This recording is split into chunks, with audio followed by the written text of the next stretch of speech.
Bonjour à tous, je m'appelle Céline et je suis coach de vie avec une expérience professionnelle d'infirmière de plus de 20 ans.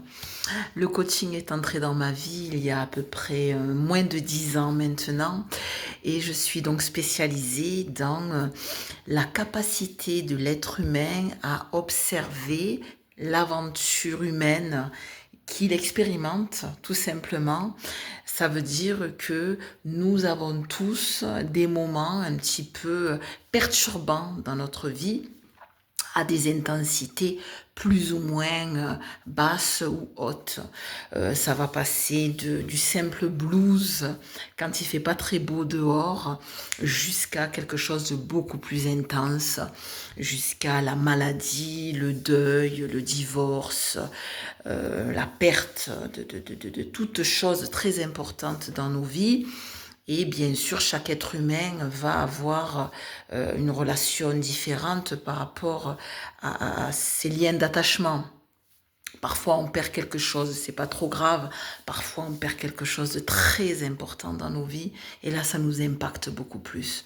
Donc, je suis spécialisée vraiment dans cette capacité que l'être humain a à observer son potentiel.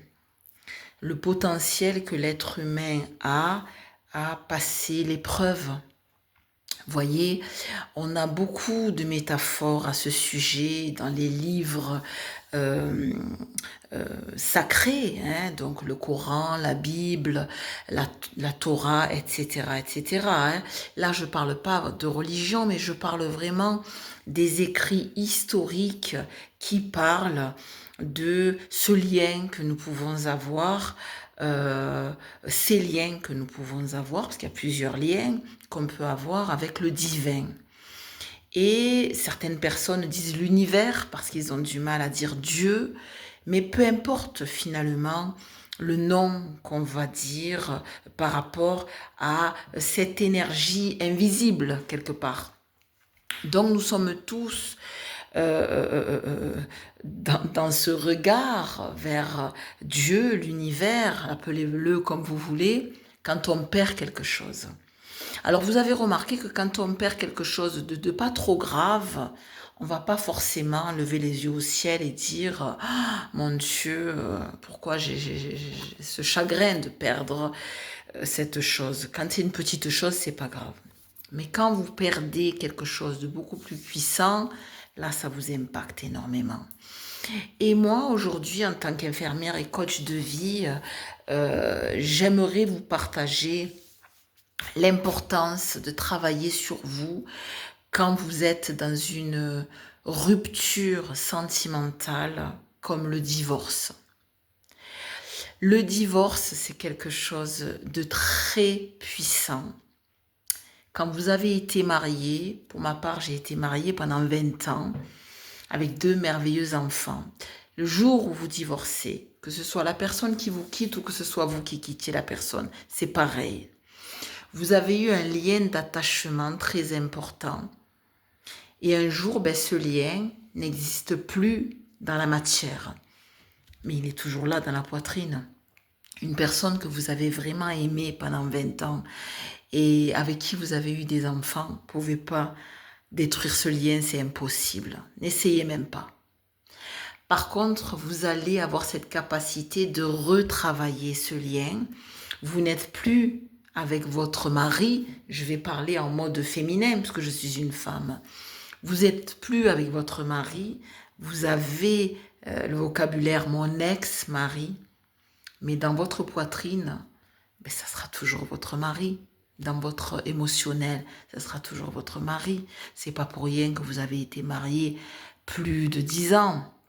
Là, je m'adresse vraiment aux femmes et aux hommes. Hein, je parle au féminin parce que je suis une femme, mais je m'adresse vraiment aux hommes et aux femmes qui ont été mariés plus de 10 ans et qui ont eu des enfants particulièrement. Parce que je peux vous dire que quand vous avez été marié pendant plus de 10 ans et que vous avez eu des enfants avec la personne, ne croyez pas que ça disparaît comme ça. Vous allez mettre beaucoup de temps à oser créer une nouvelle relation avec quelqu'un d'autre. Et par rapport à cette construction que vous avez eue dans ce mariage, vous allez mettre la barre très très haute. Votre futur mari ou votre future épouse, ça ne sera pas une personne qui, si je puis dire, sans évaluer le niveau d'un être humain, on est tous des êtres humains merveilleux, je ne mets pas d'étiquette, mais si votre mari ou votre épouse avec qui vous êtes divorcé avait des valeurs hautes et que vous avez dû divorcer pour X ou Y raison, mais pas sur le domaine des valeurs. Hein? Soyons clairs, quand on divorce, c'est pas toujours sur les valeurs, c'est sur l'évolution qui n'est pas la même, donc nos chemins se séparent. Mais quand votre mari ou votre épouse avait des valeurs très hautes, je peux vous dire que votre prochaine relation, les gens qui auront des valeurs basses, qui seront un petit peu, comment vous dire ça, des êtres humains un petit peu qui banalisent l'honnêteté, la loyauté, la fidélité, le respect, le code d'honneur, voyez, ces valeurs très puissantes. Si vous avez été marié avec des gens avec du haut level dans la valeur, loyal, carré, etc., je peux vous dire que c'est très difficile par la suite de retomber amoureux. Parce que quand vous êtes sur le marché du célibat, autour de la quarantaine, eh bien, il y a beaucoup de gens face à vous.